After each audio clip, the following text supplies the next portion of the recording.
Hi, John. Hey, Alex.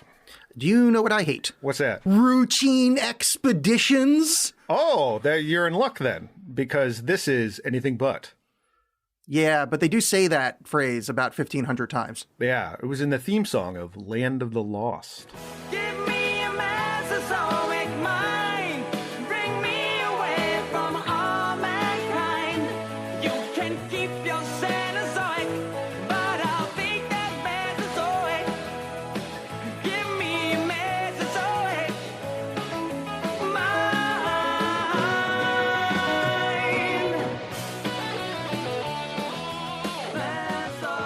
I'm gonna put a small guess out that the annoying banjo thing later in the film was also the theme song to the original 1970s Sid and Marty Krofft TV show. That is correct, yes. I believe that is the original one. They brought it back in the 90s with a different cast and a different theme song. Same basic concept. Before we get too much into this, I would like to, first of all, place the blame squarely on the viewer, or listener rather, because, we put out a little poll of movies our guest, Rob Campbell, suggested, and y'all voted for that one instead of the correct answer, which was Step Up 3D. That's on you, and now you get this. But Sure. Also, the correct answer was Brick, but yeah. there's not dancing in Brick. Not enough dancing in Brick. But neither this nor Step Up 3D would have included my famous "She's a brick and I'm impression. That's true. We suffered greatly for not being able to hear that. Exactly. Hi, Rob. Oh, hello. I'm in now. I'm here. Yes. Which one of those three movies is the one with the character of Moose? That is Step Up 3D. Oh, of course it is. I yeah. That's why else. What other character would you need besides he's Moose? cinema's finest, greatest actor. He's character. Magnificent. I would like to say right off the bat that yes, I didn't know that you were going to open those up to your idiot fans and they were going to choose this idiot. No, I thought later John texted me and I was like, well, you can change. You don't have to listen to your goddamn fans. You can do whatever you want. It's your podcast. No. Well, to be fair, I'm partially to blame in that I can't imagine talking about a dance movie for an hour. However, I want to walk that back just a slight bit. I hadn't watched Land of the Lost first. So now that I've watched Land of the Lost, like, yeah, that probably was a coin flip. Probably could have just done the dance movie because, it's Danny McBride and that Harry guy that was big in the 90s. Like, it's like, this could be funny. I was wrong. Chaka? Yeah. Chaka was big. Oh, no, I meant Will Ferrell. Yeah. But to give viewers some kind of Context. The word is that's context. the context, yes, for who Rob is. I win. And what his whole deal is. Rob and I go way back. We made movies together, little short films back in our group Cinema Queso, and he is now currently on a podcast called Green Shirt. You want to tell us about that? Green Shirt. It's a newbie's trek through the next generation. My co-host Cameron is watching Star Trek: The Next Generation for the first time. I am watching it technically for the second time, but I watched it when it aired, and I was 9 through 15 or whatever, and remember nothing. So basically, I'm also watching it for the first time. And then our co-host was last season was our friend Marcy, who knows it pretty well. We are replacing her this season very soon with a new host. Her name is Bobby. Anyway, so we have a person that knows Star Trek, and then we're the two idiots. And we just go episode by episode. We are entering season 5. How many episodes are, I'm sorry, how many seasons are there? 5 or 6 or? There are 7? Jesus, I should know this. I actually forget. I think it's 7. Maybe it's 8. I think it's 7 as well, but I don't know why I think that. There are 7. And yes, John is a frequent, at least once a season guest on our podcast. I've been on there a couple of times. It's a lot of fun. You guys should totally check it out. I often refer to John whenever I have a podcast of any sort, which I have over the years. I always have John on, if I can, on the first episode. I like to think of him as my Paul F. Tompkins. Well, we did have that one Fart Patrol. Yeah, that's right. We did start a podcast called Fart Patrol. Fart Patrol. That was huge. Yeah. So you probably are all familiar with that as well. Of course. I wonder if that's still in the existence. I would have no idea. Anyway, I don't moving listen to on. podcasts. That's And right. I'm not going to type that into a search engine. I don't own a television, so this movie, you guys. Yeah, Land of the Oh, Lost. yeah, we should probably talk about this. 2009's Land of the Lost. I'll tell you right now, you can insult it all you want, but I have some fondness for this movie. I know you guys are probably agree with the Rotten Tomatoes 26% fresh, I imagine, or maybe the 32% spilled popcorn bucket, whatever that one was that I can't tell. I didn't hate it. Yeah, I didn't hate it either. I don't love Yeah. it. It just happened. It's kind of a non-entity. Yeah, it's very much like an airplane movie. Like I kind of have the same opinion about it that I do about Sonic the Hedgehog, where he's like, I killed some time and I'm not. Some damage was sustained, but I'll recover. And now I'm mad horny. Yes. Well, I have a question. I don't know. I don't want to hijack. Oh, go ahead. There's no format to the show. I have a bad Yeah, habit. also, we're tired of talking to each other. So, like, just go ahead. Well, I want to know what you guys are. You feral heads, or are you on the team anti-feral in general? And what are of his projects do you connect with? I'm going to say a complicated answer of, I think it was good when he started, and then you can watch the light die from his eyes slowly as the years go on. And this movie is dead-eyed Will Ferrell, where you can tell I think he wanted to transfer into dramatic acting. It didn't work out for him, and now he's stuck doing the same shtick. Like, oh, great, I'm going to take my shirt off and make a joke out of my chest. And you just see it hurt him on like a deep level, which, I mean, I do find that amusing for a wholly different, series of reasons, mostly Catholicism based. But yeah, I liked his early stuff. That the one where he's in school with one of the Wilson brothers, I found terrifically amusing. Oh, Old School? Old School. Oh, Yeah. sure. Oh, I was going to say, for me, I like him. I think there was a period of time, probably around when this movie came out, that I was a little bit like feraled out. Mm-hmm. And I think so is America, based on the box office. But I do like him. He's got a very particular style. I don't love everything he's in. I think like the Anchorman, whatever. Like the first one was great, and then no thanks. I actually like some of his serious stuff. The Everything Must Go movie, I enjoyed him in that. But yeah, no, I'm a Ferrell dude. Although I prefer Ferrell and Adam McKay. Yes. I like that combo. And then of course Colin Farrell. You're a big Farrell head on that. That's who I was talking about. Yeah. I am realizing at this moment that the spilled popcorn bucket that I saw on screen when I paused the movie was the audience score on Rotten Tomatoes. A spilled bucket of popcorn is bad. A full, upstanding bucket of popcorn is good. Oh. Oh, I was just going to say, that doesn't really make sense. A full bucket of popcorn is bad because you have not eaten the popcorn. That's because you Surely were an too into empty the bucket. movie. Because Oh. you've kicked the bucket over Yeah. because you're mad. You don't want to hear that like locust-like chewing. Yeah, and you're just like, Matthew McConaughey, what the hell? And you've kicked the bucket of popcorn. Now the problem. but- boy, No, I was just going to make a cum gutters joke. You talked at the perfect time. I don't- Thank you. Thank you. Now, my problem with this movie having a 26% on Rotten Tomatoes is that Rotten Tomatoes and Will Ferrell movies are always wildly wrong. I'm looking at it now. Of course, Zoolander, it's a 63%. That's technically fresh. I completely forgot he was in that. I never think of him in that movie, but yes. Mugatu. Right. The Old School is only 60%. Elf is 85. I enjoy Elf. I have a child. We watch it at the holidays. Oh, sure. It's Yeah, fine. we did an elf ep. Anchorman is 66. That's far too low. Anchorman's delightful. Yeah. Exactly. If Anchorman's not way up there, then I question this entire list. Which leads me, actually, a question I have for Rob. You own Land of the Lost on DVD, right? Or I worked at Blu-ray a or video whatever. store, so I have a lot of DVDs that I don't need to own. Is this one? Is this like the theatrical release, or is this the like too hot for television version? Or the I don't believe that this DVD release had. I don't believe this movie has anything but the theatrical cut. I don't- Okay. Well, no, there's a suitable for kids cut Oh, that came out that took away some of the saucier moments, and apparently there was the original cut, which was R-rated, that was actually supposed to be quite good. And when I found out about that, that made this movie make a lot more sense because of just kind of how some of it flows and some of the kind of the temperature of the jokes. Like you can tell, like, oh, there probably were like actual hard jokes, but they had to cut around them. So that's why you have like this weird combination of like basically, 13 and under jokes, and then some like the girl gets her tits squeezed for about 5 minutes, This movie does kind of fall into to this chasm of being not enough in either direction. It wants to be more like edgy, it feels like, but then it's not. But it's also not too soft, almost like Boys to Men. Not too hard, not too soft. But then it's wants to be like reverential for the show for what it was, but then also kind of ignore it. Which to me, I don't care. I remember seeing some of the show when I was a kid, and it gets specific where it's like, well, the entrance to the cave that they go into is the same as in the show, which I'm sure if you're a Land of the Lost head, that's amazing, but I don't particularly care. Like I wish the sets were cheesier than what they were. And they're fairly cheesy to begin with. But I really wish they'd leaned into like how stupid, how ridiculous the show was, and like I like how they kept the prisms and stuff like that.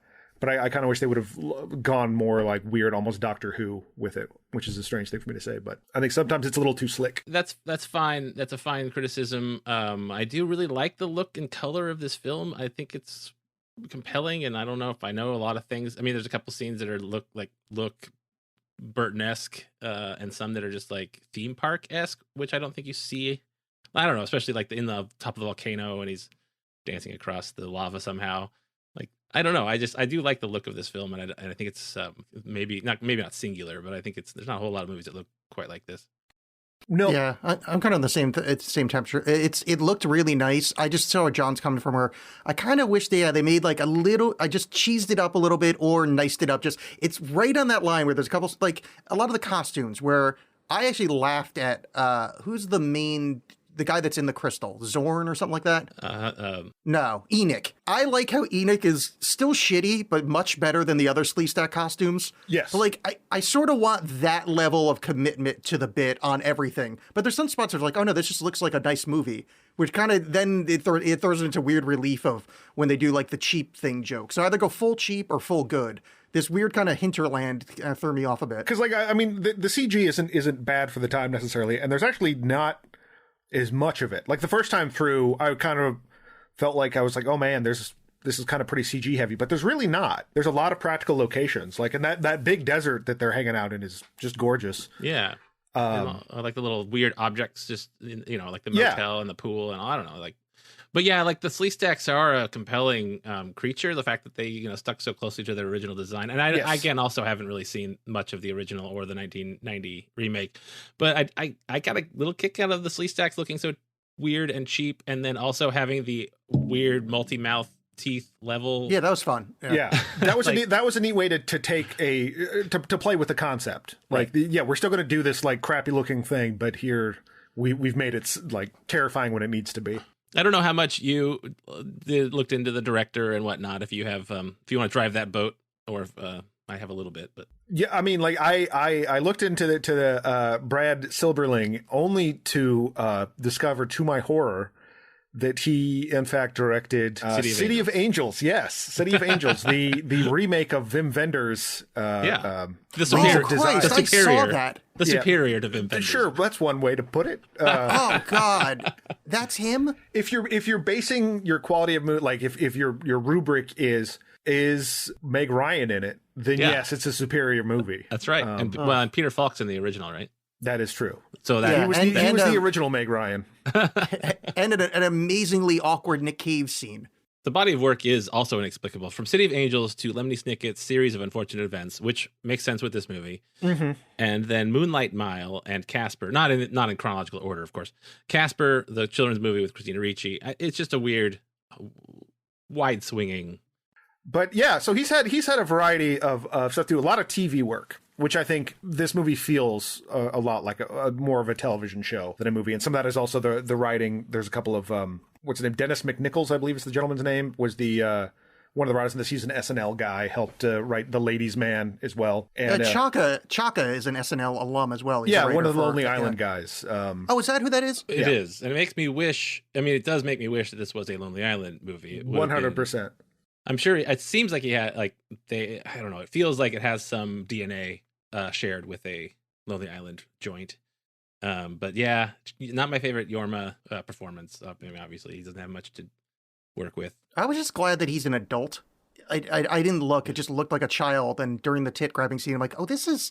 I really hope that's 18 and above, because that's like a fucking awkward scene. Even as an adult, he sort of looks like a child. But oh yeah, that's. I mean, good for him. He's going to age well. I'm proud of him. He's probably got great abs. I hate when they cast kids in movies and then make them do, adult humor stuff. It makes me kind of uncomfortable. I'm glad you called them abs for the record.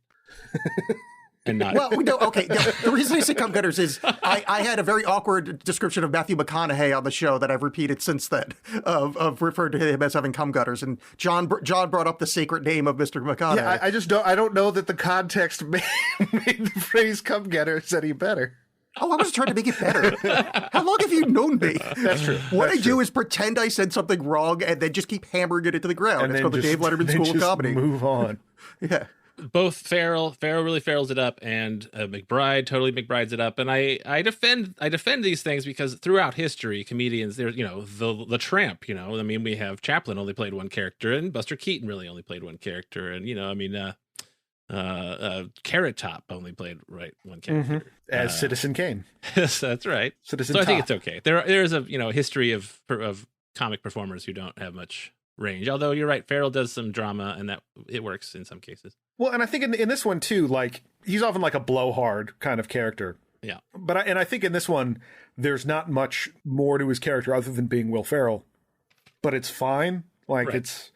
it's what he does, and I enjoy watching him do it. So I mean, the opening bit with Matt Lauer, America's favorite rapist, Matt Lauer. Oh, is he like a shithead? He's Oh gone. yeah, he's bad. Oh, god damn it. Like, Then I take back my compliment. Yeah, I- because when you were texting me, you're like, "Oh, I'm surprised that Matt Lauer has such great comedic timing." Like, there's a Right. lot about Matt Lauer people were surprised about. Oh, I didn't know that. Oh, shit. I take that back. Now I feel bad for... 2017 sexual misconduct claims. And yeah, he when you Google it, like the third thing down is like, what happened, Matt? What happened, Matt Lauer? Yeah. What happened, Is Matt that Lauer? just Google asking? Like the company Google? It doesn't say what happened to Matt Lauer. It's like addressing him. What happened, Matt Lauer? Like Well, he had a button on his desk that could like close and lock the door Yes. from Well, the let's inside. pretend that didn't happen just for 1 Yeah, second. let's do so I that. could say- No, I was just surprised because anytime you cast a news person in it, in a movie, like Al Roker, it's just going to be death for that scene. Yes. But Yeah. Matt Lauer actually had really good timing. Like his responses were like, one point he was referring to not wanting to take his book or something like that. Yeah. It was just a really quick, I was like, oh, goddamn. But now, well, I mean, of course. It's okay we'll separate the art from the artist. Of Right, course, yes. The artist that is Matt Lauer. We'll separate.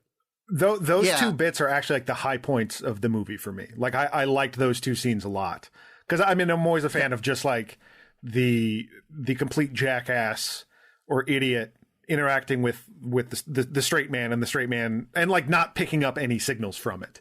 Like Yeah. just And also continuing on. The beauty of his facial hair right there is I'm not one to talk about that, but oh boy, that is some fine bad facial hair. That of course he drops it immediately. It just Right. It's so perfect. Oh, also, so are you guys familiar with? I mean, he's again. Hey, let's talk about more problematic people. But have you ever seen the David Icke interview where the first time he went nuts with Terry Wogan? No.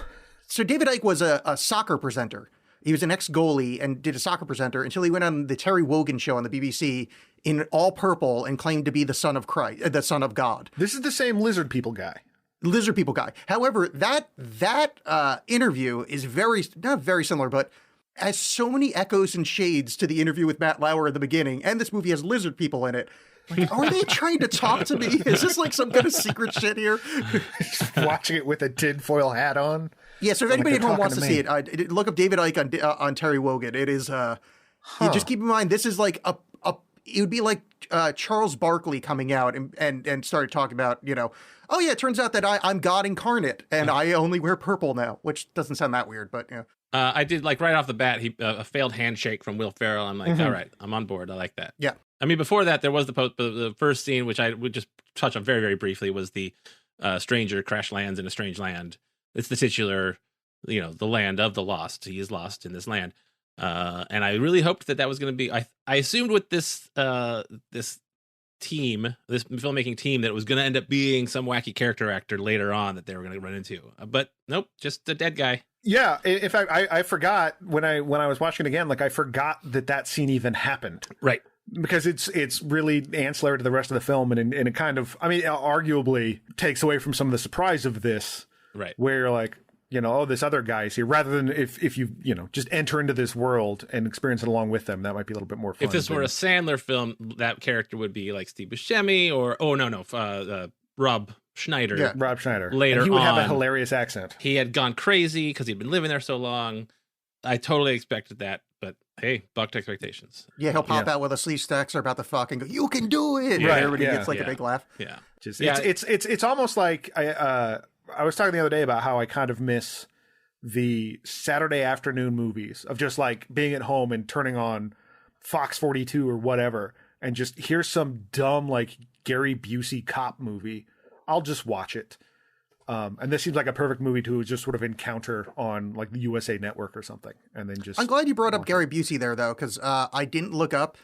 Is Danny McBride's friend from the Hellmouth place a Busey? Because he has Busey-ass teeth. Yeah, he's Busey-esque, but I don't think he's officially a Busey. There are Okay. so few names in this movie. There's only 3. I don't know what Anna Friel is from. I should look her up. Pushing Daisies. Yeah, I That's feel the like only thing I know her from. Wait, is that Pushing? That's the lead of Pushing Daisies? Pushing Daisies, yeah. No, fuck, I didn't even recognize that. That's Yeah. like one of my favorite shows. Yeah, I've And I'm only not seen gonna- the first season, like or the first episode. I enjoyed Oh, it, it's so but I just good. never finished watching it. You have to, if you enjoy the tone, like there's Mm-hmm. one part where they're driving through like a field of daisies towards a windmill singing They Might Be Giants, Birdhouse in Your Soul. Yeah. And it's just the kitschest, like, oh, this is so fucking great. It had a particular voice that like I'm not always the biggest fan of, but they 100% committed to it, and so good for you. I'll stick with you for that. It felt more genuine than just like this seems popular right now, so we'll do this style. It just felt like it was because I think it was Barry Sonnenfeld. Pushing Daisies? Yeah, it was. It was. No, someone it was in there. Oh, it was Ryan it's- Murphy. That's Ryan what it Murphy. was. Yeah. It's a guy that like works now in weird kitschy shit. Yeah. Yeah, well, that's absolutely Yeah. this movie might have some Sonnenfeld was what I was thinking of with some of the look of this movie.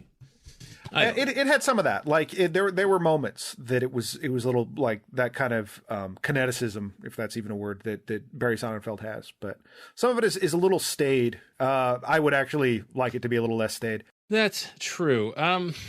Before we get to the Land of the Lost, the John Myersiest joke is the "Your Own Damn Vault" poster. This is the sort of thing that John will text me at like midnight. Yes. Which is great. Thank you. I do love. I don't always reply to it. Sometimes days go by, and John must be sitting there wondering what I thought of his. I assume that you're still laughing. Yeah. My most recent. I would like to go ahead since I have a platform here to pitch my my cop movie that I've been writing. It's about a cop who has the Benjamin Button disease, and you know what his catchphrase is? I'm getting too young for this shit. Wow. Yeah. I love it. A lot of John is making sense to me now. Because one, I didn't realize you come from the queso days. So now like all these pieces are coming together. And Yeah. after that joke, I was like, all right. But the vault joke, yeah, it's that Will Ferrell has after disgracing himself on the Matt Lauer show and being a laughingstock in the scientific community talking about time warps, he is forced to teach high school science, and Anna Friel meets him after a class and is telling him how great he is, and he says how much he blew it, and the thing is that it's his own damn vault, and there's a Successories type poster that features a pole vaulter that has that, and it's a dumb runner that really only shows up one other time.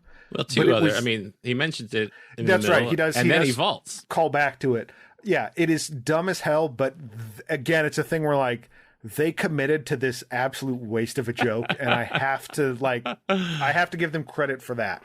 And it 'Cause pays they didn't- off in a pretty funny way. Yeah, they didn't oversell it. Where like I think because they, like you said, they only mentioned it like the one other time, just to remind you that this was a dumb like throwaway line, and we're actually going to come back to it. This is, of course, as I will talk about on Green Shirt all the time, this is Chekhov's vault.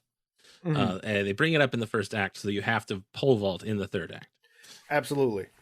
Yeah. That was originally what all of Chekhov's plays had pole vaults in it. Like sometimes it was just jumping over a dollhouse, sometimes it was much higher. Well, it depends what year it is, because sometimes they're Russian vaults. Oh, such a dumb joke. Sorry. Yeah.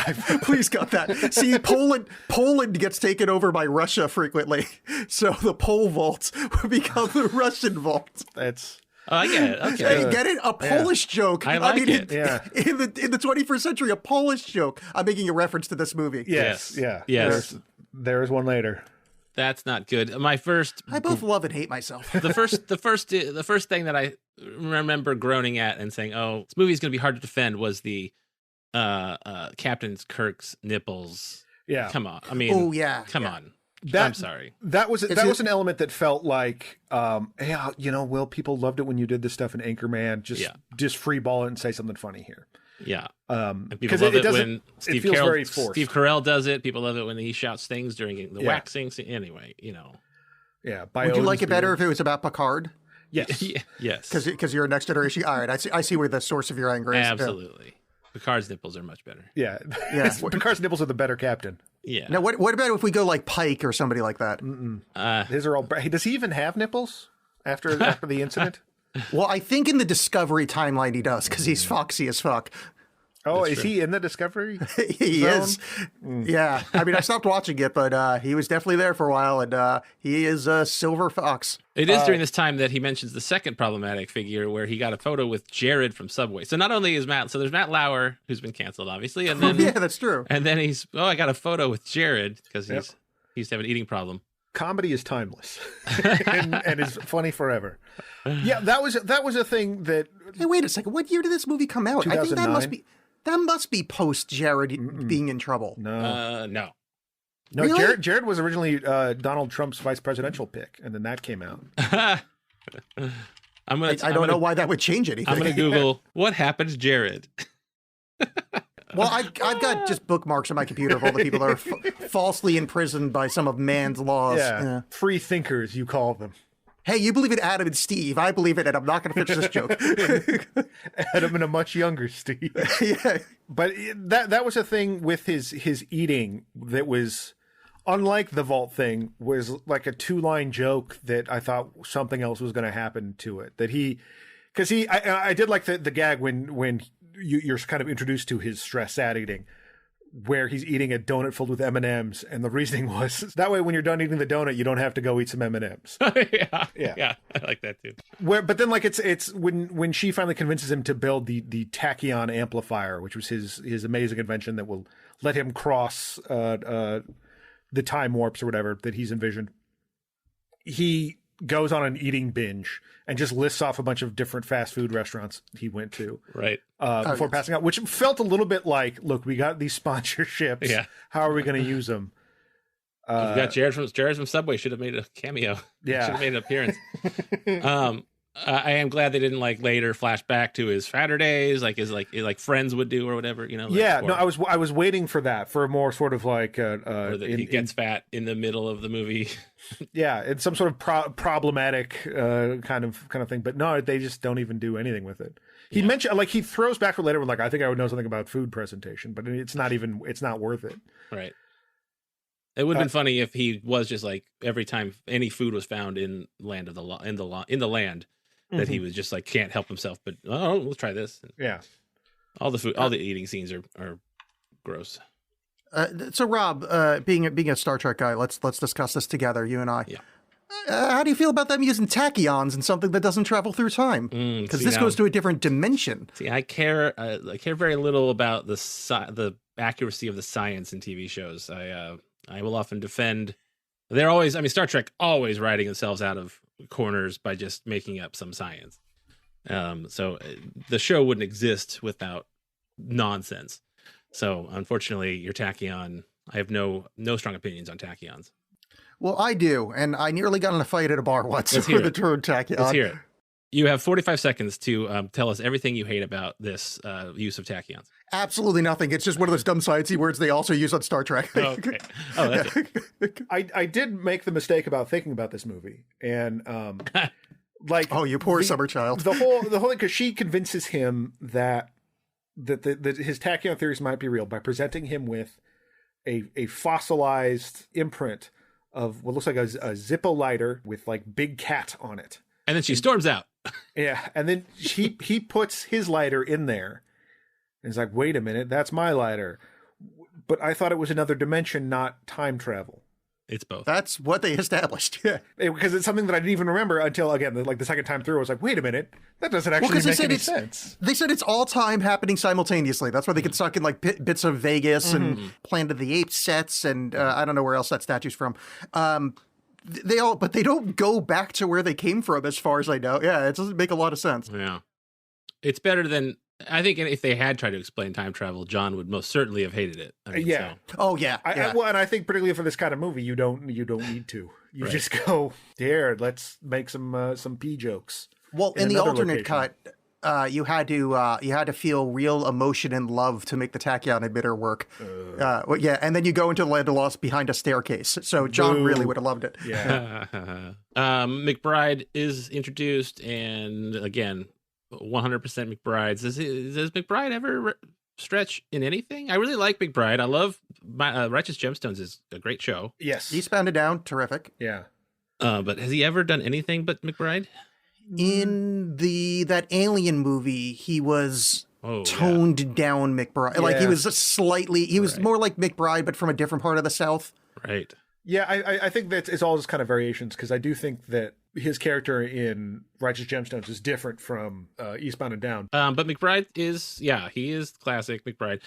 This is where they do introduce Chekhov's fireworks, which also doesn't really pay out. Also fizzles out at the. He also does that. Literally. Oh, I get what you did there. Oh, that cave is a reference to, forget it. This is the dumbest thing I was ever going to bring. That cave is a reference to a Fortiana kind of thing. I think it was Come See the Iceman, one of the original Gaff frozen Bigfoots. And that is what the outside of that cave is referencing. Oh. There's like 7 nerds out there. They're like, yeah, go King. Because the original series, the initial expedition is what? They're just on an expedition. Yeah. Routine one. And this happens, yeah. And so I like that this is the ride version of it. It said something really nice. It's like, this isn't actually like scientists doing a thing. These are idiots that are just going on a ride because there's tachyon energies here. Right.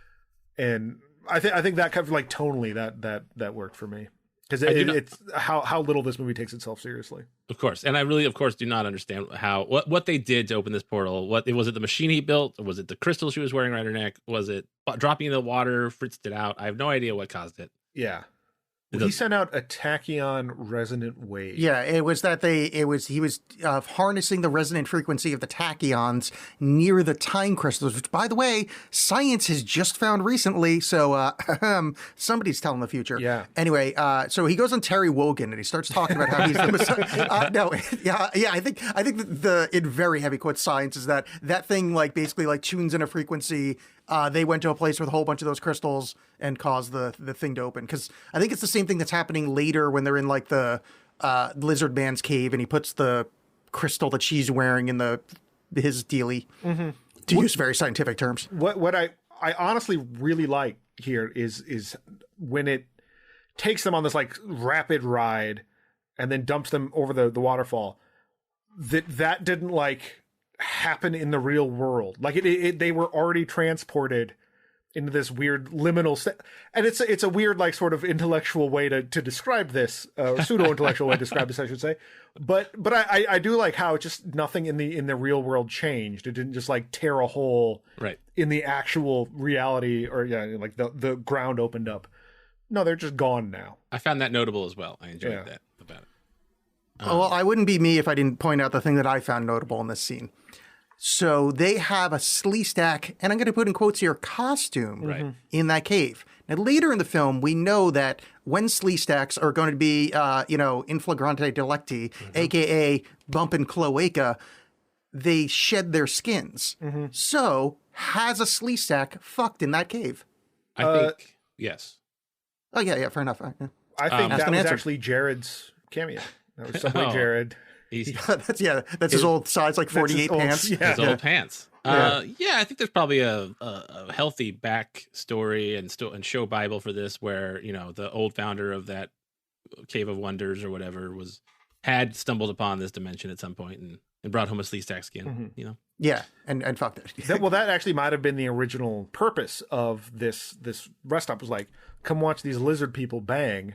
But then, like, you kind of got to limit your audience because you can't have underage kids seeing that stuff. So you open. Oh, that's probably where the Jared thing happens. Yeah. Jared shows up like, here's an idea. Here's how to trap some children. I'll watch them. But yeah, so he. I did like that the fake scary lizard man was actually a Sleestak. I did get a kick out of that. Yeah. They find themselves in that desert that they land in is where I started thinking it was, obviously Beetlejuicy. Oh yeah, especially it goes to later, but that the most Tim Burton-y part is the desert where there's inexplicably Las Vegas in it. Yeah. just feels like, yeah, Tim Burton thought of that. It's just, it feels so like crisp. Everything's super clean, even though it's dystopian. So yeah, that is Burton on the nose. And then Yorma's introduced. Chaka is being. I don't remember Chaka's. I already forgot Chaka's story. Why he was like being... they're in the desert and they've realized that they've traveled to this location, this magical location, but they've lost the tachyon converter, whatever it's called, and they just happen upon the tribesmen of Chaka, these two other ape men things, about to sort of ritualistically murder Chaka. He's being shunned. He's a prince. I don't remember. He's a prince. Yeah. He later explains he's a prince who pooped in the down well. That's good. But Holly stops them. Anna Friel's character stops them, and then that's when you get the scene where he's grabbing her boob because she's like, "Oh well, I worked." And this, I've read a couple of reviews where people were complaining about this, but honestly, like this is dumb, but it's fine. Where that she's like, "Oh, I spent time in an ape house. I know his primitive language." Yes, fine. I mean, like the movie's showing you what it is. It's fine. It would be worse not knowing what he's saying. Yeah. So they're able to breach that language barrier. And while he paws at her boobs, and that leads to some of the better material in it. It's Chaka talking to them, but also some of the cringiest stuff. Because I found him to be the most like. There's a scene coming up where Chaka dances to the Boogie Woogie Bugle Boy, and it's. I mean, I would be very embarrassed if I was a fucking grip on this movie, let alone the actor in the monkey suit. Huh. I don't know. I mean, it's the closest we got to Step Up 3D, so I was on board. But you felt the loss of Moose. And that's right. I did not feel Moose. But I was reminded of Yorma dancing in Hot Rod, doing a similar dance move in Hot Rod, and that the infant brain that I have, I'm like, oh, that's fun. Look at it. He's doing that funny dance. Immediately after this, they fall into a cave. I like that this desert is full of just random holes that just swallow people up all the time. And then they while in the cave, then they get grabbed by vines. Yes. And then encounter a T-Rex. Like it's all just boom, boom, boom. Yeah. But like just immediately sets up that this world is terrible and dangerous, but also like in a way that doesn't matter. And that's like the stakes in this movie really don't exist. Like you don't actually get the sense that anyone is in any real danger, but. Well, anybody with a name, because keep in mind, one of the first scenes in the film is watching an astronaut get murdered. Right. And then that poor ice cream man gets eviscerated live on screen. That is true. I'm kind of surprised that happened. I thought they were going to rescue that guy. Yeah. I thought, the vines, I mean, there was some stuff in this movie that made me feel, they were off-putting. The vines were kind of a little bit on the creepy side. I was like, well, I mean, obviously later there's stuff that's very off-putting, the blood-sucking scene, of course. But I found the vines. This was the first time where I'm like, oh, the effects are better than I remember. Certainly could have been worse. And then the T-Rex looked pretty decent for 2009. I mean, they had the technology. It held up. I like and it's a dumb joke, but I fell for it. I did like the T-Rex being so fucking pissed that he got called a walnut brain. The way they animated it turning around and just showing anger at it, that was fucking fun. Again, the fact that it was like a runner where he throws a giant walnut at them, and then it cuts to him like looking angrily. Like it's just silly, but it worked. And that's, I mean, ultimately, like I know, like we're saying a lot of positive things about the movie currently. But it is very much, and that's part of the problem with comedies. Doing comedies in this format is like, well, it's funny or it's not. Right. And I found a lot of this stuff funny, but it's also like so subjective. And it's also like inconsequentially funny. Like I didn't, it's not a movie that like you're gonna learn to laugh at the human condition all over again. Where it's just no, it's Will Ferrell dumping piss on himself. Yeah, but also but we're talking about it that we have the luxury of skipping the. I don't know, whatever, 45 seconds of them walking up a hill. Yeah. Like, a lot of this movie is just like, really? We need this on the screen? And then there's jokes that don't land. And you're like, oh, great, now we're 3 minutes away from the last time I was abused. And this movie's got a lot of, it's not bad, but it's just not, there's some good stuff in it. Yeah. And then there's just, that's happening in front of me. That certainly is it's like, it is very TV-like, where it's shot in a way that's totally ignorable and you can do your ironing while it's on. Mm-hmm. Yeah, I mean, I do think while I do agree that as mentioned earlier that that the locations are nice and it does look kind of nice. It is like, it's not dynamic in any way, really. It is sort of a nice looking TV show. And I guess the Tyrannosaurus being named Grumpy is a thing from the show, but again, Right. like, I don't No, know. who cares? Yeah. They really. I mean, like, this is an example of like,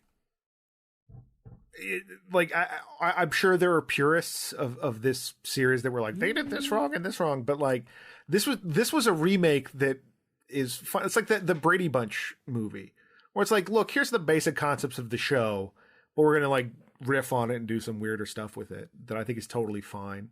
Yeah. And particularly when it's a fucking TV show that was a Saturday morning, I don't know that there are major land, like, I mean, I assume there are. I don't know if there's a huge contingency of Land of the Lost, like, super fans. And I'm LOLers. probably wrong about that, but I feel like the things that they did to reference the show seemed almost like on purpose, shoehorned in. I don't know. No, it reminded me of when they remade Swiss Family Robinson in Space, which is called Lost in Space. Right. Lost in Space. They did it on Netflix recently. Oh, yeah. And it was just kind of like they went, oh, look, here's a hand wave. Like that character's called that one's name. That's Dr. Smith. That, whatever you feel about that show, I thought it was somewhat watchable, but it was the same kind of vibe as this. Like, I've never seen Land of the Lost. I knew the word Sleestack, but I totally followed it. But this is, I think, the first time in my being, you know, let's face it, I'm a lonely boy. I watch a lot of shit. This might be the first time I've ever watched something like this that I haven't known the source material. And it didn't take away from it for me, I think. Right. I don't think Yeah. it adds. I don't think it adds knowing the original source material. I think it adds anything to it. Well, and I think that's my earlier sort of complaint about it, like wishing it was a little cheesier, is having seen some of the show. But if you didn't see the show and you're like, you have this movie where it's just like, here's some like third grade sets, you know, maybe that wouldn't be your jam. You know, I don't know. So I understand the choice that was made by it, but I do think like tonally it would be fun because I'm sure, you know, you're spending a whole bunch of money from a giant film studio and they're like, let's have it actually look decent. So after the walnut gets thrown and Shaka does the dance that Alex hates, and then It's not that I hate it. No, Just made Alex me hates feel it, but it's bad. on record. It made me feel bad for people involved. it's I'm okay with that. And then the first another off-putting scene of the spiders coming out of the food. Oh yeah, that's nightmare fuel. I didn't like that at all. Yeah, them crawling on you. So one time I was playing some disc golf and I was trying to find a frisbee that was in a bush. So I picked up a stick to try to knock the bush back a little bit. And I wasn't really paying attention, aka high as fuck. And the stick I'd picked up was, I guess, in an anthill. And ants started swarming my hand. hey. And that is the worst feeling in the history of fucking humanity. That is horrible. So anytime, any movie, like with the spiders in your hand, oh, fuck you. I know what that feels like. So Ugh, you done. were playing disc golf and high? That doesn't track. It is, I'm going to say the first, maybe the second time, just because I want to be humble, it's ever happened. I think the Olympic Committee should look into your doping. If you're going to represent this country in the sport of disc golf. And The well, you know, finest athletic- you laugh, but it actually is on the docket for being included in later Olympics. Why not? Sure. I hope they medal in frolf. I hope they call it frolf. Yeah, I think they should You know- Olympic frolf. Let me just tell you the annoying thing about that, just because I think it's funny, is they're legally not allowed to call it frolf because the term frisbee is copyrighted by the Whammo Corporation. Oh. It is the dumb. I love that kind of annoying detail to Yeah. me. Like, no, of course it's called fucking frisbee. Everybody knows it's called frisbee, but some pedantic ass at the Whammo Corp. It seems like, no, you don't Xerox something. You reproduce it photographically. No, I wonder how far away they could get from it, but still call it frolf. Like if they called it like Frosby or Frobo. Yeah, I You think probably it's just couldn't all- rhyme with frisbee. it's all about that F. Yeah. Yeah. Which is the motto of all frisbee golfers everywhere. Well, like I think the Lego brick is not. It's not a Lego. It's a. There's all kinds of. I these forget things. what it's called, but yeah, there's some really dumb legalese to it. It's like joining plastic fun blocks or something like that. Yeah. And I love those things like that Lego and the Skittle. A single Skittle is a lentil. A Skittle's lentil. Are you serious? That's what they're Yeah, called? yeah. Oh, yeah. that makes them taste That's bad. disgusting. Yeah. And I mean, I'm fine with lentils, like in things, but the Skittle lentil sounds. Oh yeah, awful. no, These are I all- like a lentil, but if I want to eat a Skittle and they go, oh here, have a lentil. Ugh, no, that's So is Skittle like what is a Skittle then? Because Well, there's it's a Skittles it's plural. it's the group noun. It's like a murder of crows. Just this No, but there's- individual piece is called a lentil. So it's a Skittles of lentils? Like what is this? Fuck. It's like a bean. It's like a lentil, a bean, right? Right, but Okay. what's a Skittle then? Well, Shut- no, they just wanted they wanted the commercial of them like popping the Skittle off your thumb and going flick your bean. Yes, that's what they want. Yeah, that's what they want.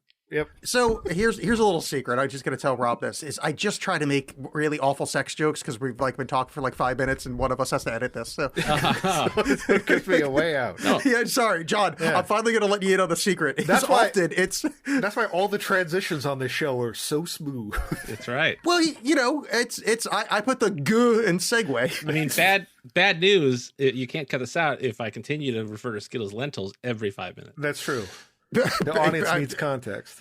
There's a reason the audience knows the term cum gutter because I repeated it enough that it was too hard to cut out.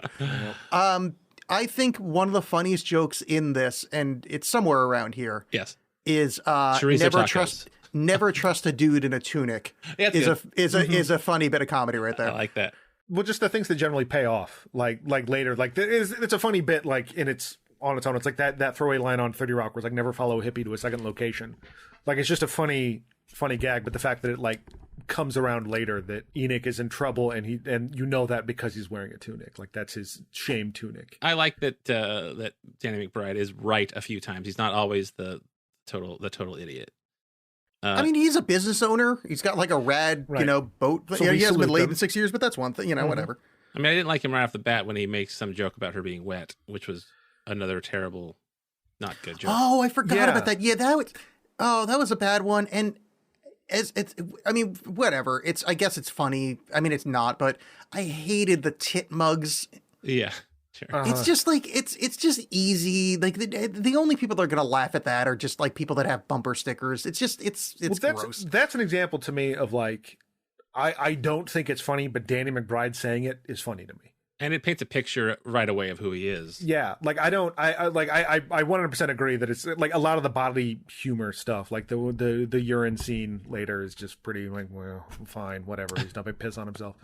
But like in this particular case, that I think I'm cutting it some slack because it is Danny McBride. But He does pronounce words in a funny way, but it's so early in the movie, and it's just like I'm gonna have to hang out with this guy for the next fucking 90 minutes. Like, let's not make him like where it's like, oh, my favorite kind of woman, big titties, no head, and I got a handle, so I can make her fucking tit fuck me or whatever. It's right, it seemed very gross. one and that's note, me. like, That's yeah. me saying it's gross. right, that's Dr. Cum Gutters himself. Yeah, exactly. Yes, I agree with that 100%. You should be worried about that statement.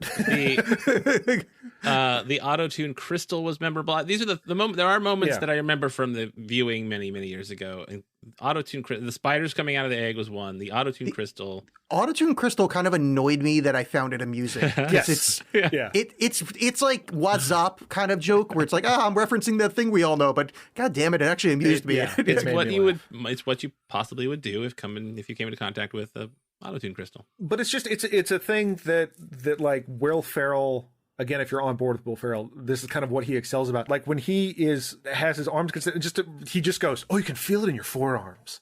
Like that. There's nothing about that line that's particularly funny, but when he says it, I found it hilarious. Yeah. I don't remember. Oh, go ahead. Oh, I was just gonna say we skipped one of the weirder casting choices in this. So they get called to there because Enoch is talking about the Zarn, this evil space Hitler, played by Leonard Nimoy. Right. I don't know. Maybe did he do shitty movies towards the end of his career? I mean, I know he's in those Transformers. Yeah, but I think it was there's your weird. answer. I think they had him booked for the day to do the Transformers movie or whatever. It had a half day or something like that. Like, look, we got some slop left over because Leonard's a professional. No 2 takes for Leonard. You want to just say these 2 lines while we have you? Because it's like he has like 1 line of dialogue in the entire thing. Yeah, and they loop it later. Which, yeah. I guess that's the funny thing. They just went a cameo and just got to say it. Yeah. That would actually be, I wonder if you could do that. Just make an entire movie based on paying different celebrities for their cameo. Oh, John, we should do an episode of the show where we get someone from the movie to do a cameo and pretend it's like they're on the show. Yeah. Like, here, I need you to read these lines exactly. It's Alex's and then- birthday, and he would love it if you said this following line. Yeah, and then it's Morgan Freeman going, and then Alex said, "Come gutters." Right, yes. Perfect is Morgan Freeman Freeman impression. on Cameo? I don't know. It's literally. I can't do an impression. Maybe if I just made my voice deeper, I could just pretend it's Morgan That's, Freeman. the That's impression my- was spot on. That's not my Yeah. complaint. It's more just like, that would be interesting, because if you're Morgan Freeman, like, you could rake in the teens of dollars of getting people like, will you say bootylicious or, whatever stupid thing. If I Well, were there's, Morgan like, Freeman, I legit would do people it, but on I there don't have now that- dignity, so Well, you can charge like thousands of dollars. Like I forget who I was looking at. Like Oh yeah. it was like Jim I think Brewer. like George W. Bush or somebody like that.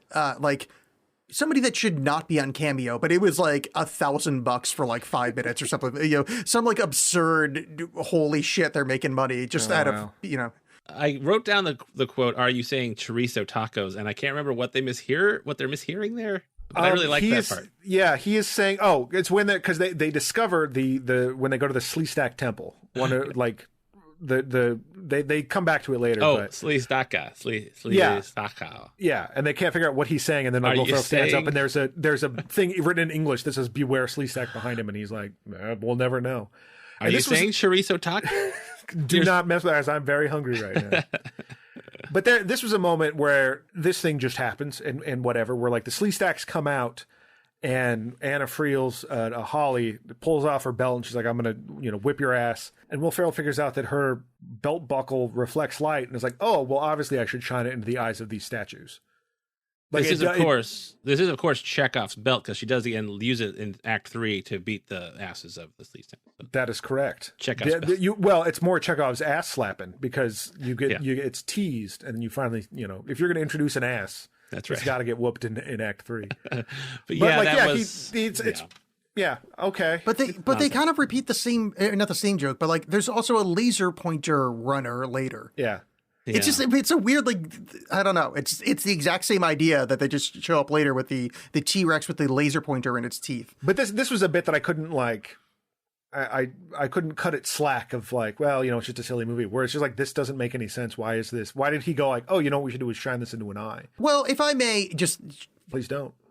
okay, I won't. Anyway, Rob, why would Indiana Jones think, oh, let's make sure it weighs the same when I take this Aztec? It's just that that's in a good movie, so you don't question it. It's just because I mean, Because there Indiana are Jones, traps. Yeah, Indiana Jones. Yeah. You get the sense that like this is not this guy's first rodeo.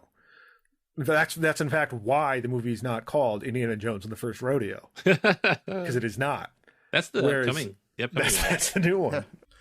I found a problem, and Tachyons. no, this is worse. Scientifically, Is- I'm not sure this would work. I'm just gonna John. Let's fill in the blank. John, why do you think I have a problem with the way they collected the urine? Something with teeth. No, because dinosaurs, being reptilia, probably would have a cloaca, not a dangling dong, which would be both shit, urine, and reproductive fluids coming out of the same hole. You wouldn't go under a dangling dong and collect it, as Danny McBride implicated. Counterpoint. Shut up, Alex. This is no. This is from a firm anti-cloaca camp. That like this is are they Tyrannosaurus Rex? Are they dinosaurs the way that we know them? Because this is sort of a weird alternate dimension kind of thing. Maybe they're from a dimension with dinosaur dongs that can pee. Yeah, The dinosaurs hadrosaurs. have We didn't see evolved. the hadrosaur. Yeah, he said Yeah. he just collected it. I mean, Yeah. Danny McBride references the dinosaur dongs, and like I know that Marshall doesn't dispute it, but maybe I think even with the cloaca, there is still a stream Yeah. of urine. There's a stream. I'm just saying that, like, he equates it to trout fishing, which I love the Richard Brodigan reference. But like him trout fishing, you feel like there's a pole, there's streaming water. I think it I was think there's dong all over this It was just a metaphor. calm that fishing brings, not about the act of swinging a thing back. And forth. I can't go 2 levels deep. I'm not some kind of like Christopher Nolan thing. I hear about a dong and I think fishing pole. Yeah. You thought he was taking the dinosaur's dong and whipping it back and forth. This is what you pictured Yeah. Yes. It's like a river He said- runs through it. Yeah, And he said it fishing being pole. a dong. Yeah, No, he said he was felt a sense of calm, like he was fly fishing. and not that he- calm, not that he calm slant rhymes with. Come gunners. With no dong. Jeez. I'm sorry, I didn't know. That's a half rhyme at best. Yeah, that was a scene where again, like Will Ferrell tries to save it by being very Will Ferrell about it. They extend the dumping scene urine in his head. further. It's one of those classic extend the scene longer, and I think I like that about it. The Yeah. trying again. He's like, well, maybe more will help. Oh, Yeah. nope! Immediately, like that's classic Ferrell. Yeah, it's a thing where it's like, yeah, it just didn't work for me. Like I get what they were going for. It just I don't think the bit itself was bad. It just absolutely didn't work for me. yeah, sure. Yeah, and it just that it going for that Letterman, let's make it go so long that it's funny again thing. I think it needed to go longer or a lot shorter. It was that kind of middle period. Yeah, I'm fine with both of those takes. They've discovered where the Tachyon, they encounter this Enoch guy after the Sleestak temple. He is like, oh, I've been imprisoned. You got to help me out. I'm a scientist too. I'm familiar. I enjoy that he is familiar with Will Ferrell because of his Matt Lauer interview. That Right, even right. wherever this is, they've seen the YouTube video. Oh, that is funny. Yeah, all across the. But however, sorry, let's just go back to the time travel aspect. If there is time travel involved, they would have known about the secondary interview. Where Will Ferrell was triumphant and saying Matt Lauer can suck my balls, or whatever the name of the second book was. That was not, but the time hadn't shifted yet. Like that's this timeline that they're operating in. Where No, but they Enoch believe is after love, which is how you can go behind the bookcase. oh, All right. I can feel something inside myself, and it's making me very angry. Yeah, it's a sense of so kind of vomit rising up. Rage. But then Enoch tracks down the Tachyon thing, which is out in the middle of this desert, which is very pretty looking. And there's all these, like, as we mentioned earlier, like leftover bits from different eras. And they find the raft that they've fallen, that they traveled in. And that's where your ice cream truck lands, and all these little dinosaurs just murder the guy inside of it, which was very brutal. Yeah, and then the T-Rexes come to feed upon them, and then Yeah. And they find the Tachyon thing, and this was a runner that I got a little tired of. Is that part of the Tachyon thing was built from a hard drive from a computer he had, and it's got show tunes on it. More specifically, a single show tune. I wish they would have had more, but it was just the one song from a chorus line, and it. I don't know. I wanted I'm more. not familiar I wanted with more. I'm not familiar with chorus lines, so it felt like a deeper cut to me. And I'm like, I'm glad they didn't go with a more obvious, like a West Side Story or a. I'm with you, Rob, because I also didn't know that was the same song. Because there's a bunch of like stuff going on, like the one part where it's like you have to step to the left or whatever. No, that's Rocky Horror Picture Show, but like where he's going through the pterodactyl den. Yeah. He's like doing step instructions, but earlier in it sounded like that. I hope you get it. I hope it's you know what it is? It reminds me of the jokes from The Simpsons. Where they'd reference old show tunes, and that will just make me happy because I peaked in the 90s. I just would have liked a wider variety, because I think it's just for the purposes of this gag. If you want to be like, oh, aren't these show tunes fruity? You can have more than one show tune. I was trying to think of a punch up for that song. I think it was a fine choice, but I was trying to think of like a song that would have been. Yeah, I don't know. I only know the cool kind of musical theater, like Starlight Express. Oh, and Hamilton. I love Hamilton. Yeah. But yeah. Oh, that Lin-Manuel Miranda. Oh, he's just, you know what it is? He's funny, but he's also really good singing, good right. Oh, I love him. You know, me and the love missus. him. To love to see him perform. He's It makes so people good. very Yeah. comfortable. The other, I don't know, it's somewhere around here, but there is a everybody takes ayahuasca sequence, which doesn't really fit in the movie, and I don't think they do very well. But I did enjoy Anna Friel's translation gag. Yes. Where it's like, it's like you're going to have a zombie dig all up in your guts. Like, that building thing is really fun. And then they did absolutely nothing with that sequence other than them playing Marco Polo in a pool, which strikes me as maybe in the R-rated cut. There was some really fun fear and loathing kind of, because they're in a Vegas scene. I'm sure there's Hunter S. Thompson references there that they cut. Well, yeah, like that. I did read an interview with the director where he talked about how he was surprised he was able to sneak in the scene where they're all high, and he's like, "I'll give you money if you kiss him. If you kiss the monkey," and he's like, "I'll do it for free." Which honestly, like now, like doesn't seem that weird. Right. Like that was this controversial thing to be in a movie. Right. But yeah, like so, yeah, they're celebrating because they got the tachyon thing back after a chase with the two Tyrannosaurus Rex or Allosaurus, or and they whatever they are. explode the one. They They explode explode the one, and I liked how disgusting the exploding Allosaur thing was. Like he launches some coolant into its mouth, and it blows up, and it just looks like a bunch of raw meat. And that's so they, oh my god, we've got the tachyon thing, but then pterodactyl comes and swoops it up, and that's where you get the scene you were referencing, where they have to go to the top of a mountain. Well, Will Ferrell gives up at this moment. He's like, I'm done. I'm gonna just hang out in the back of this Cadillac and put my hand down my pants and just quit. When does right around this time they discussed the video where the monkey pisses in its own face, and I can't. That's remember. right about there. Yeah. And I that was my college experience. That video specifically, like, was shared on my college campus. The monkey that pees in his own face. It's Yeah. a very- But I mean, I think that was like the second YouTube video. Yeah. That was very popular back Yeah, then. there was a thing where it's like one of those like stupid baking for engagement posts that was like, what was the first big viral video you remember? right. And honestly, I think it was like the Tanuk guy or like farting preacher. I think mine was Mr. Hands. Oh yeah, no, that's pretty early on. Just like maybe you Google it. No, Yeah. please explain. No one I like Google that. I like ruining our listeners' Do search not- history. Do not Google that. But yes, that was a classic, and I'm glad they referenced that rather than the more trendy like Charlie Bit My Finger, because I think a monkey peeing in his face will always be funny. Well, there's the one there where the monkey smells, scratches his butt and smells his finger Yes, and yeah. collapses. That's also All right, classic. I can't spend the next half hour laughing. I gotta do the show here, but here's- also a classic. It's not there yet. If this movie came out 10 years later, there would have been a Gangnam Style joke around now boy. with Chaka dancing to it. Yeah. Yeah, Oh boy. I like just inventing shittier movies in my head. Of like, hey, if this was 10 years later, this is good. I would be great in a writer's room to tell people to avoid. I think some of it's the movies that we've watched that like you're beaten down enough that you're like, Yeah.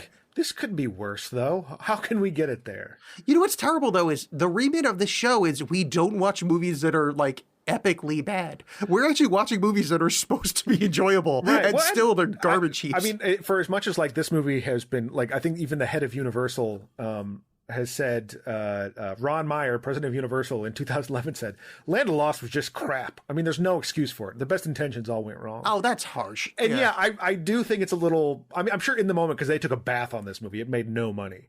I'm sure that was founded in that, but like, honestly, I've seen so much worse. Yeah. Absolutely. There was laughs to be had in this. Like, not like 50% laugh rate, but I laughed at many of the jokes. And I don't laugh very often. That's true. And I mean, like, again, this is a universe that old dogs exists. Like, you can't get that mad at this movie. That's right. I don't remember what inspired him to come back and play the banjo. If there was a come to Jesus moment. She gives him a rousing speech in the car about Yes. how she got kicked out of Cambridge because of him. He basically said, I'm going to Al Bundy myself. And then over the course of the night, he thought about it and then came back and with his apologetic song, singing what I presume to be the old theme song to the original show. Yes. Right. And this honestly, this was probably the hardest I laughed in the entire movie. I don't know blood. why, like just him stopping constantly, because as he's singing the song, this giant mosquito, it was in the trailer, but the giant mosquito lands on him and starts sucking his blood and sucks a lot of his blood. Like his face immediately goes Oh, that white. was gross. But just him going like, oh God, I'm so tired. It just killed me for whatever reason. When he loved bends it. over and sees the other bug on his back. Oh, it's the that's same got, bug. like- It's It's the same bug. It's just drinking more. yeah. Oh, is that the deal? Oh, well, Yeah. either way. When he bends over and sees the giant, like, it's just engorged to like 40 times. It's, that's a little gross. He is so drained he's so pale and so deathly. There was so much blood in that. God, very disturbing. And then the only callback is just the giant welt, which I thought they were going to address, and they don't. Yeah. I Going was waiting. quickly. Yeah, I was waiting for it to burst or something disgusting to happen, but I'm glad they didn't do that. Yeah, just one quick glimpse of the aftermath on his back. I thought it was eggs. I thought maybe for a moment like it had laid eggs in him or something.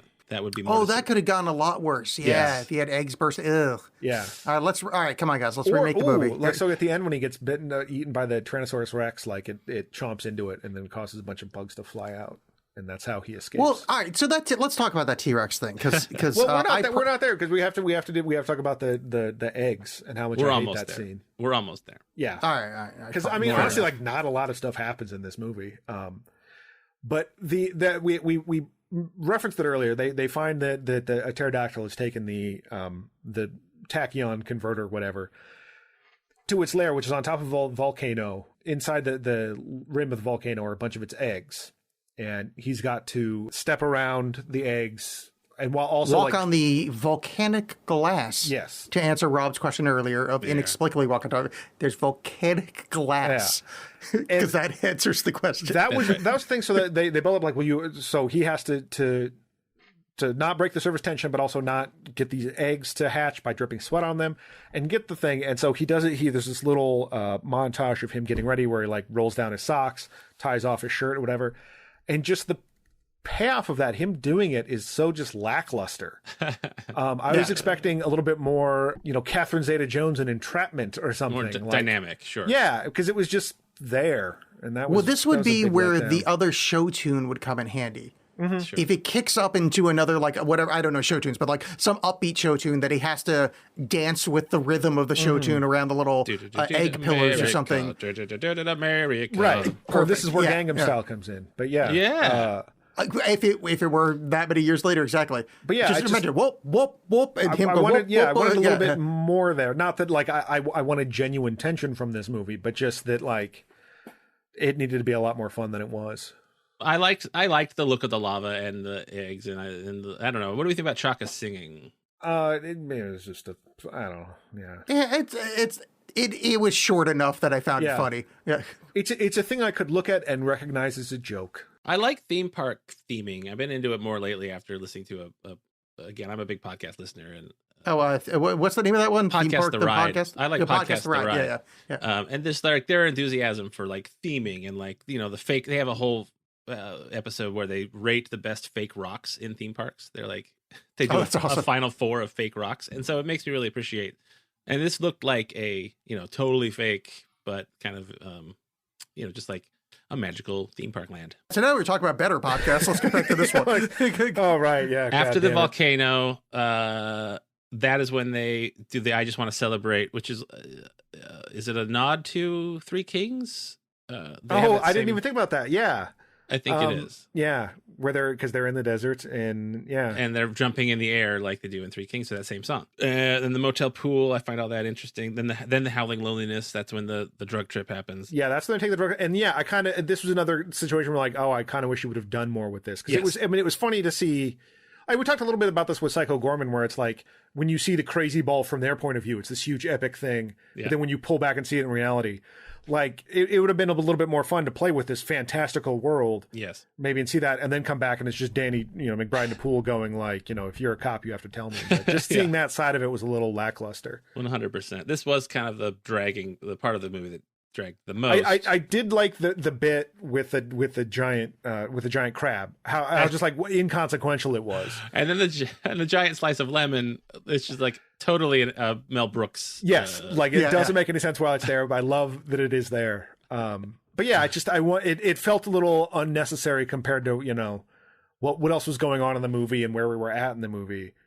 Like if we're gonna take this little detour, let's really do it. Other than just kind of like, well, we have some time to eat up. We didn't know where else to put this bit. So And that's when Holly's kidnapped and finds out about the Zarn being killed. Fine plot. Sure. I guess there's a plot to this movie, I suppose. Yeah, theoretically, I mean, you could make that argument. Well, we didn't talk. I mean, we referenced it, but I mean, we're leading up to the big T-Rex fight, which look. He covered himself in hadrosaur urine earlier, right? And they're all disgusted because he got pooped out. I can't stress enough they had cloaca. See, cloaca, that's literally just brought it up so I could say the word again. I'm sorry. I just said it so I could do that. And I like how corny the Library of Skulls, I believe it's called, the tribunal, because it's just a bunch of skulls with green lights behind Wait, what them. do you mean you believe it's called? Where the fuck did you read that? I wouldn't. I was looking up stuff about the movie earlier. Like, 'Cause yeah, holy they shit. don't mention. Alex, most That's the most Carl trials are Pilkington thing you've ever said. the most I believe trials are solved by a Library of Skulls. I wasn't sure if the American jurisprudence applied in the Land of the Lost. Fair enough. I'll Having allow gone to jail several times for various Yeah. crimes. No, but the then they do the whole thing where again this felt kind of like unnecessary or just like where we are in the movie, like let's move it along, where they watch the two Slee Stacks have sex, Right. and it's like okay, fine, like And then they wear the outfits for 4 seconds. yeah, it's just like there was a lot of like throwaway jokes that I'm like I need these to be punch your like Naked Gun or to just not be here at all. They last a little bit too long. But yeah, so when they get there and he eventually, then there's a whole fight with the T-Rex and he remembers the it's your own vault and Yeah. it's like I'm actually going to do it and tries to, I don't know what his goal is, to somehow jump I don't over either. the T-Rex. And they're like, he's doing it. Like, Yeah. what is he doing? You think he's gonna what? Like But land on he- his back and but ride he him? jumps right into the mouth. And the thing is like the way the movie sells it, I think it makes sense for this movie to not try to explain what he's actually going to be Yeah. doing. But yeah, he Yeah. goes in the mouth and like then he shows up later. Like it's very like immediate He's abrupt. Yeah. that is gone and then he comes back. And yeah, you find out that he got pooped out by the dinosaur. And as dumb as it is, I did like that Danny McBride's character is like, that's really cool. This is a highlight of the movie for me, honestly. It's Yeah. such a dumb thing, but I love Danny McBride's performance of this is the coolest thing I've ever seen. The only thing that would make it cooler is if he jumped down and rode down his tail like Yeah. Fred Flintstone. And there's a horrifically, but well, maybe it was good at the time, but the CGI of him sliding the it's tail pretty bad. is Yeah. Spy dog Kids. shit. Spy Kids esque. That made me happy. Like I like a dummy being impressed by another dummy. That That's whole scene actually was like for some reason rendered worse than any other dinosaur scene. Like the entirety Yeah. of that. They ran out of budget for that. They ran out of well, time. I think, and I don't think the movie lands it, but I think this movie does a pretty good. Its attempt is to make it look like the character's intention. Like if you're like if you're reading a book where you've got an idiot and the narrator kind of dumbs things down. I think when Danny McBride is watching the scene, I think when they were making the movie, the idea was to make it look shittier, to have Danny McBride's kind of viewpoint, and it doesn't read. But this happens multiple times over the course of the movie. Like anytime you're dealing with Holly's perspective, it's cleaner, it's crisper, it's like somebody that's not a fucking idiot viewing the world. Anytime you do Will Ferrell's, like the Matt Lauer stuff, I know where I'm going. No one else does, I assure you. But I think that's what the swing and a miss of this movie was. Yeah, it's interesting. Like I never really put that together. Yeah, now just cut all what. Let's watch it again. Yeah. Yeah, let's watch it right now. No, let's. Which yeah. I was just thinking, Let's looking watch at the how 1991 remake. how long we've been recording is that we have a movie like thematically rich, like Ad Astra, and we're like, we can barely do an hour on that. Just going on about Land of the Lost. Yeah, I could talk all day about anything. But this is a case again where like, so this big thing happens with the Tyrannosaurus Rex or whatever, but they still have to go deal with Enoch or whatever. And this was where it's just like the movie needs to just end, and it won't. Because like eventually, so they fight Enoch and they beat Enoch or whatever. But then Danny McBride's like, I'm going to stay behind.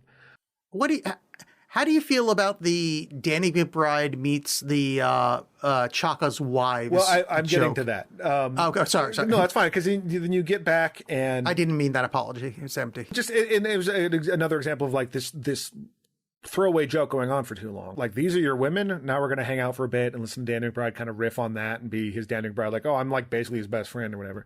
Or it's not worth it if you just went like, those are your women, boing, and then that's it, I don't remember this dragging. I mean, I also don't remember liking it that much, but I don't remember this part dragging. I wonder if the tachyons got a hold of you or something. That probably is what Time. I was drinking a lot of tachyons at the time. Yeah. Now, John, would you like it better if he ripped his skin off before the mating, and it turns out he's a Slee Stack underneath, like David Icke has thought the entire time, assuming Danny McBride is Jewish? That's a little intellectual for me. What I would have liked is if he just like turned to the camera and like rolled his eyes really quickly, and then they sped up the film and he's trying to chase them around. Maybe like a fun song is playing in the background. Ooh. Like a something like Something that. like that, yeah. Okay, and then and maybe like a cop is chasing him. I hate to backtrack, but one joke I really did enjoy was, okay, so Holly and Marshall kiss, and then he wants them to go, and he says, "I don't love you," and he throws a rock at her, and I really enjoyed that. That was funny. Yeah, that yeah. was a fun throwback to me, because like one of the things that I love about Anchorman is that they're all a bunch of little boys.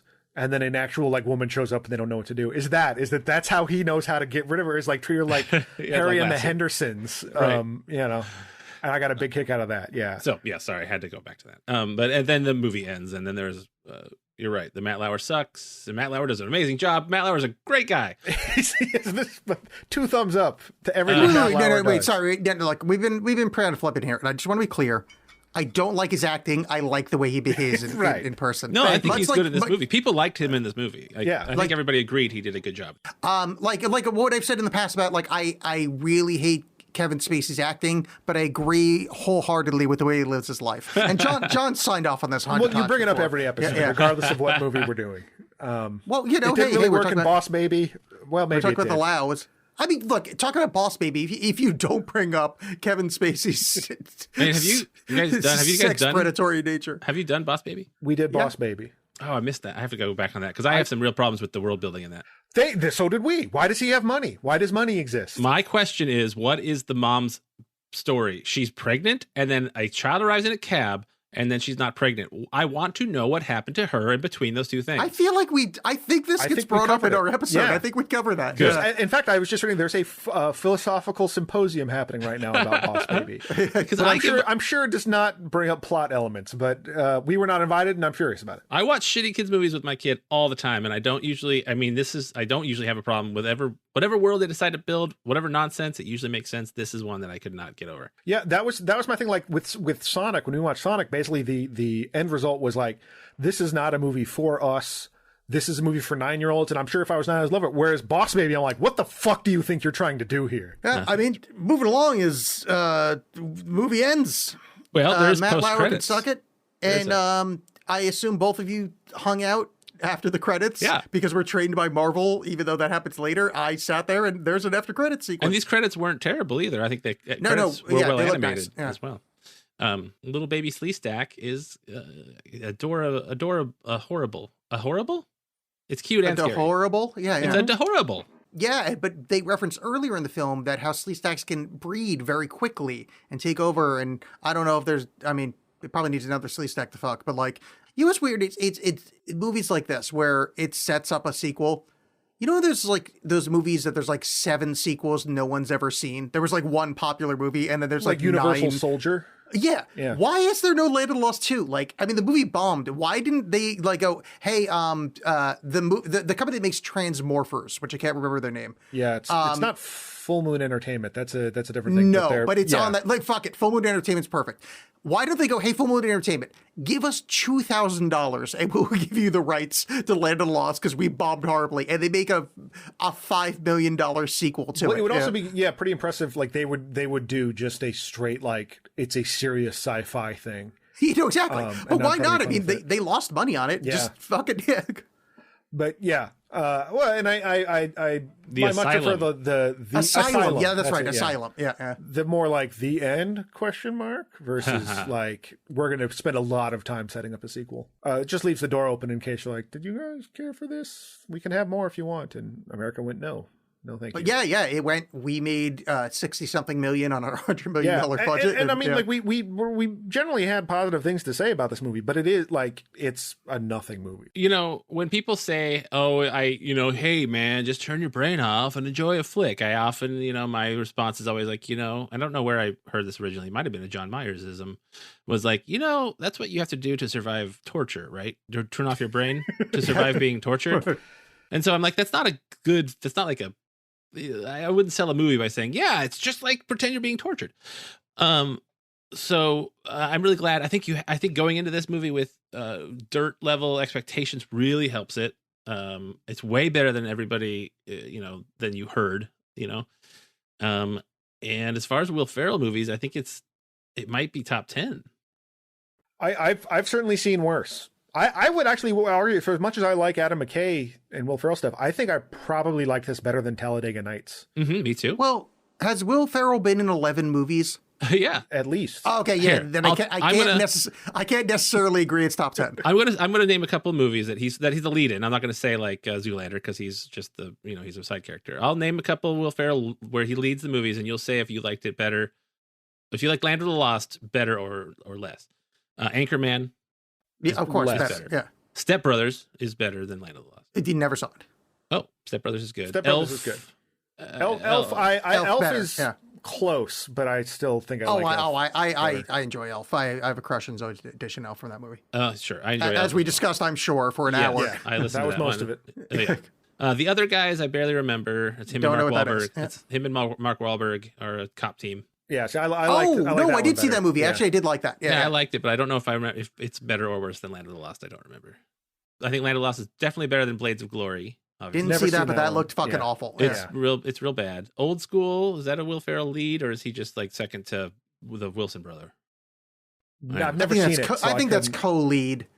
I like Land of the Lost more than Semi Pro. Yeah, I I think think so. What was Semi-Pro? That's He's the a one where he has the basketball fro player. and isn't Oh Andre no, 3000 might be in my it? favorite Will Ferrell movie. I Oh. adore that. Yeah, Oh, yeah, okay. I find that movie very funny. Well, Woody Harrelson is amazing in that film. I'll rewatch that one. I think maybe I don't remember anything about it. I think do I like Land of the Lost more than Anchorman 2?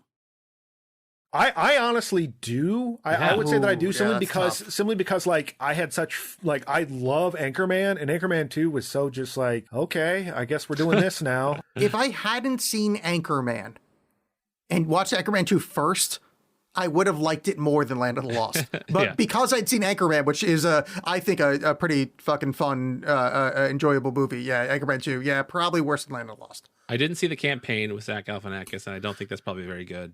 We watched it at movie night actually.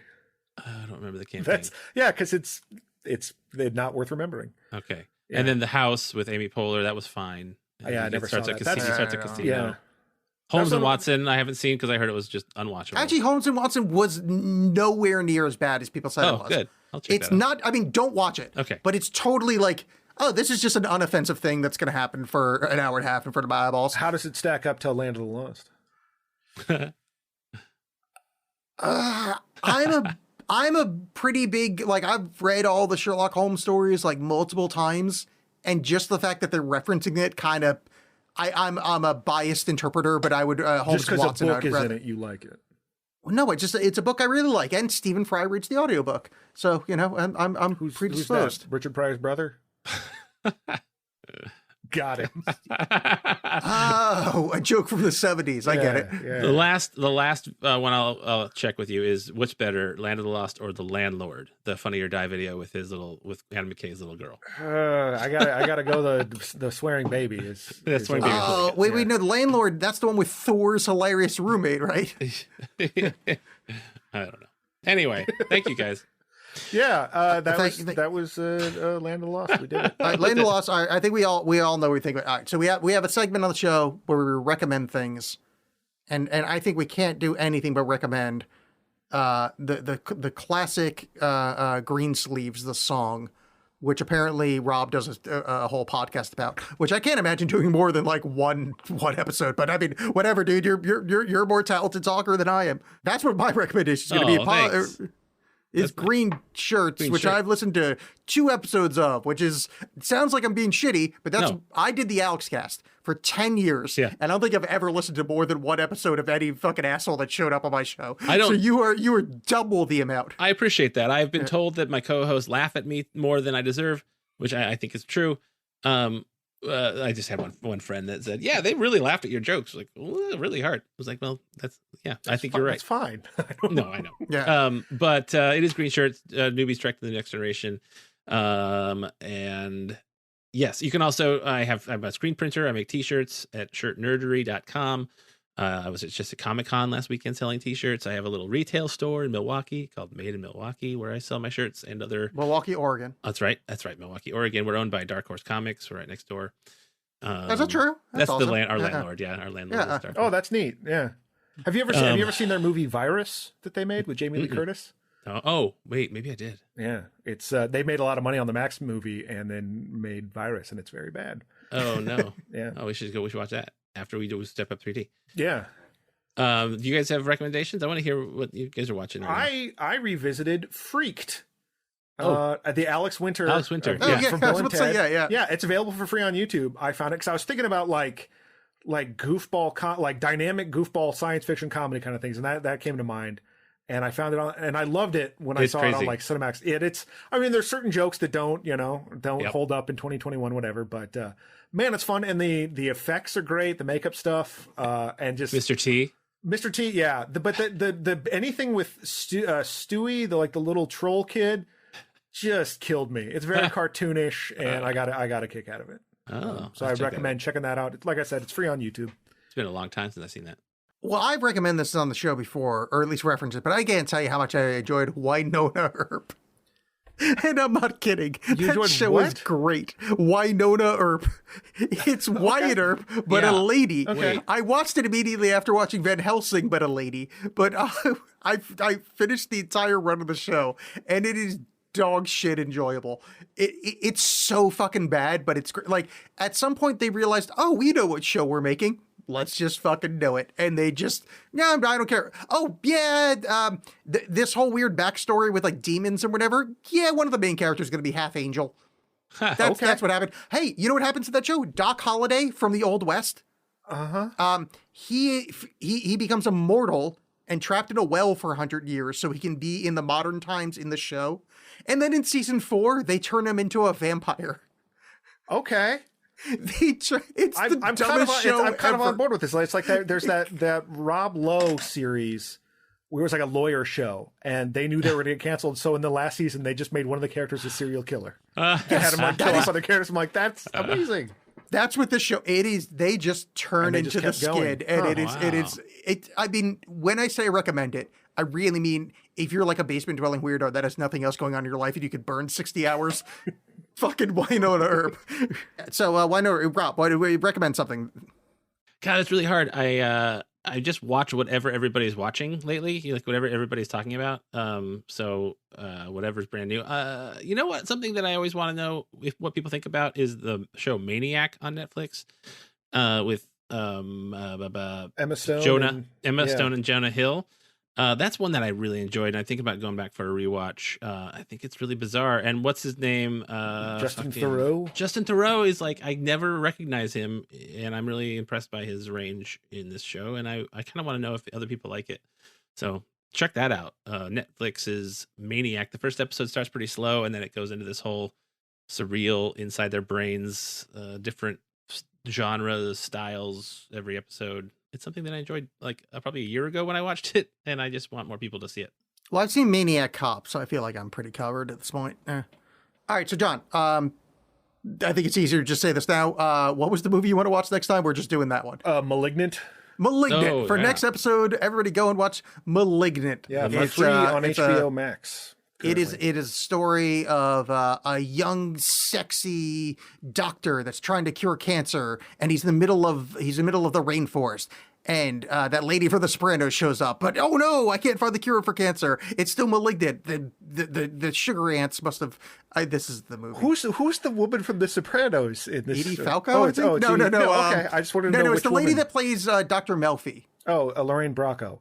Lorraine Bracco, and Oh, are you referencing Medicine Man? that's the one I'm going Okay. with. Because malignant is what cancerous tumors are, and that's what I do is say horrible things about horrible stuff, and hope people laugh at it because I'm from the 90s. That's right. That's all we know. Yeah, so tune in next time. It'll be just us. Rob's not welcome back. Oh, yay! And then Step Up in 2 weeks, right? And then you then Step Up. immediately into Step Up 3D. I thought Step Up in 2 weeks was the prequel. In the coming weeks, if you guys want to talk about Step Up 3D and throw it on the feed, I'm not such a demanding taskmastress that feel free to. Let's give it some time. But I would love to be back in order to do that. I don't know if I think I still have a lot to say about it, but who knows? I'm the twins alone. I have a lot to say about. I guess it's harder to talk about the the beats of the movie when you're like, oh, and then he does this dance move, and then he does this dance move, and But then that's what I was worried about. And then he pops, but then guess what? Locks into a pop. No, I do. It's ridiculous. it's got a plot. There are scenes in between the dancing scenes, and so What show had Moose the lady in it? Because when you were referencing Moose before, that popped in my head. It was something from our age group.